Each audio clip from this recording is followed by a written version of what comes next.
Hello friends, welcome back. I am Raju stock analysis में आपका स्वागत है। आज हम आपके सामने एक ही सेक्टर की दो कंपनियों का एनालिसिस करने वाले हैं। अब ये दोनों कंपनियां एक ही सेक्टर की है तो दोनों मूवमेंट भी एक जैसे ही कर रहे हैं।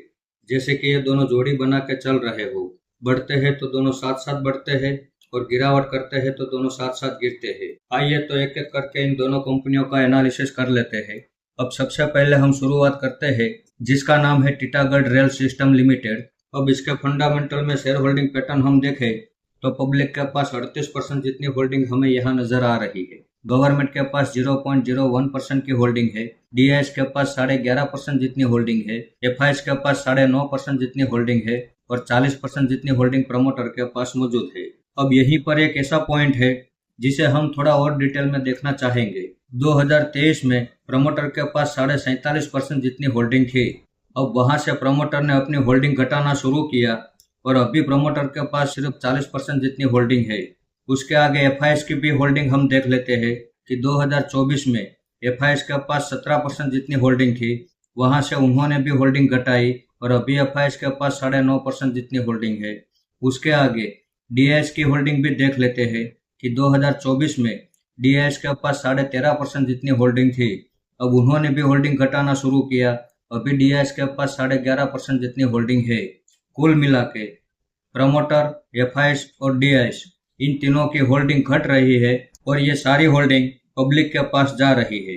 अब 2024 में आप यहाँ पे देख लीजिए कि पब्लिक के पास 26.5% जितनी होल्डिंग थी और वहां से होल्डिंग बढ़ते बढ़ते अभी पब्लिक के पास 38% जितनी होल्डिंग हो चुकी है।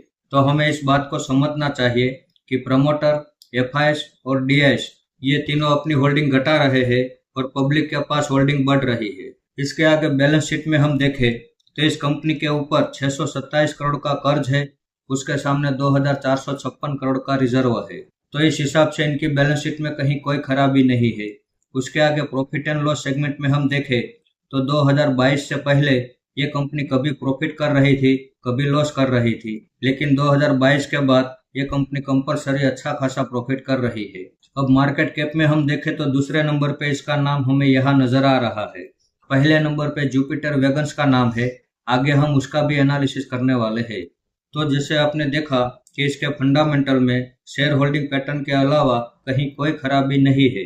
अब 2024 में इसने 1900 के पास ऑल टाइम हाई बनाया था और वहां से गिरावट करते हुए अभी ये 875 के पास ट्रेड कर रहा है।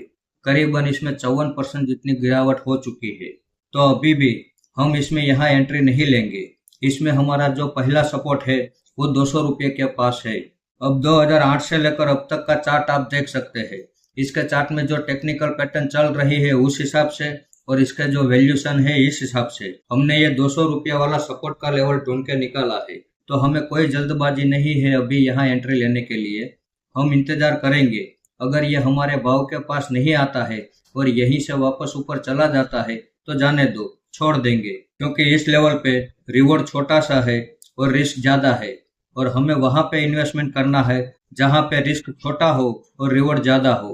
तो जब तक ये हमारे भाव के पास नहीं आ जाता तब तक हम इसमें वेट एंड वॉच करने वाले हैं। आइए तो अब देखते हैं हमारा अगला स्टॉक जिसका नाम है जुपिटर वैगन्स लिमिटेड। अब इसके फंडामेंटल में शेयर होल्डिंग पैटर्न हम देखें तो पब्लिक के पास 26% जितनी होल्डिंग हमें यहाँ नजर आ रही है। उसमें भी 8% जितनी होल्डिंग तो बड़े इन्वेस्टर के पास है, यानी कि पब्लिक के पास केवल 18% जितनी होल्डिंग है। डीआईएस के पास 1% जितनी होल्डिंग है।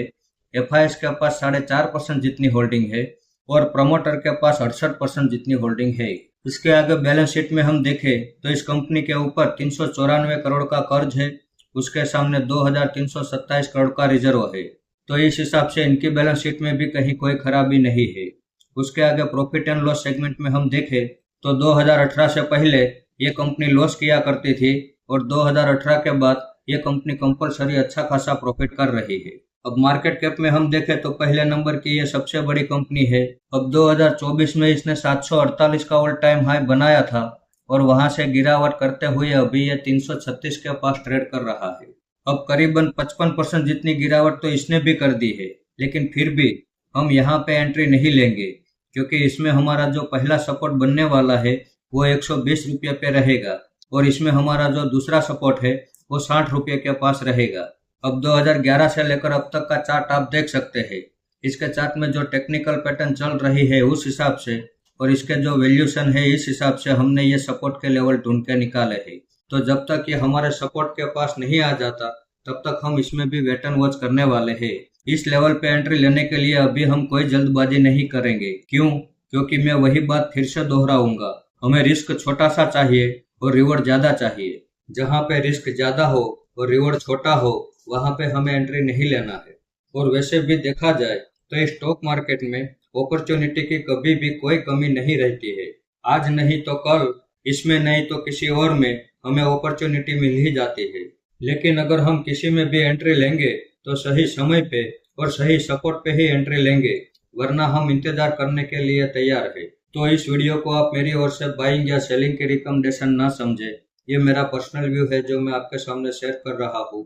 ऐसे ही अच्छे अच्छे टेक्निकल और फंडामेंटल वाले स्टॉक में आपके सामने लाता रहूंगा। आपने यहाँ तक मेरा वीडियो देखा उसके लिए आपका बहुत बहुत धन्यवाद।